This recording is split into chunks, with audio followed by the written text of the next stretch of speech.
শাকিব খান তো বলেওছে যে তার সাথে অপু বিশ্বাসের কখনো বিয়ে হয়নি। বলছিল হিন্দু মুসলিম কিভাবে বিয়ে হলো আছে উনি যদি বুবলির এবং সাকিবের সম্পর্কের আসল থুতো এবার ফাঁস হয়ে গেল। ঢালিউডের কিং সাকিব খান আর আলোচিত নায়িকা শবনম বুবলি দুজনকে ঘিরে দীর্ঘদিন ধরে চলছে নানা গুঞ্জন। প্রেম, বিয়ে, সন্তান প্রতিটি বিষয়ে ভক্তদের কৌতূহল ছিল তুঙ্গে। আর এবার সবকিছুই লেবার সামনে। কি শেহজাদকে তার বাবার কাছ থেকে সরানোর জন্য যেন মানে কোন একটা সুন্দর মোমেন্ট যেন আমরা ফাঁস হয়ে গেল আসল তথ্য। 2016 সালে বসগিরি ছবির মাধ্যমে প্রথমবার একসাথে বড় পর্দায় আসেন সাকিব বুবলি।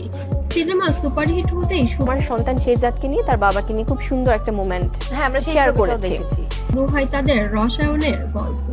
পর্দার প্রেম নাকি বাস্তবেও গড়িয়েছে, এই গুঞ্জন তখন থেকেই ছড়িয়ে পড়েছে পুরো সোশ্যাল মিডিয়া জুড়ে।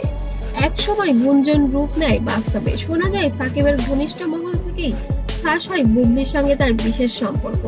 কেউ কেউ দাবি করেন সাকিব নাকি তখনই অপুর থেকে দূরে সরে বুবলির প্রতি আকৃষ্ট হন। সবচেয়ে বড় চমক আসে যখন মিডিয়ায় ছড়িয়ে পড়ে সাকিব বুবলির সন্তানের খবর। দীর্ঘদিন গোপন অপুর সাথে সিরিয়াসলি অনেকদিন শুটিং হয়নি, আমাকে মেকআপ করছে আর বলছে রাখলেও শেষ পর্যন্ত বিষয়টি প্রকাশ্যে এলে সবার সামনে স্পষ্ট হয়ে যায় তাদের সম্পর্কের শুধু গুঞ্জন নয়, বাস্তবও বটে। এখন প্রশ্ন একটাই, সাকিবের জীবনে আসলে জায়গাটা কার, অপুর নাকি বুবলির? সাকিব এখনো সরাসরি কিছু না বললেও বিভিন্ন সময়ে তার কথাবার্তা আর উপস্থিতি স্পষ্ট করে দিচ্ছে বুবলির সঙ্গে সম্পর্কের আসল সত্য লুকোনো নেই।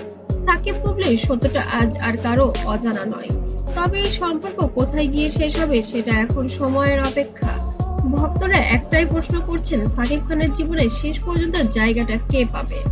আপনি কি চান না এর সাথে জীবনটা কাটিয়ে দিক বুবলি, নাকি অপুর সাথেই জীবনটা কাটিয়ে দিবে সাকিব খান? অবশ্যই যেন কমেন্ট করতে ভুলবেন না।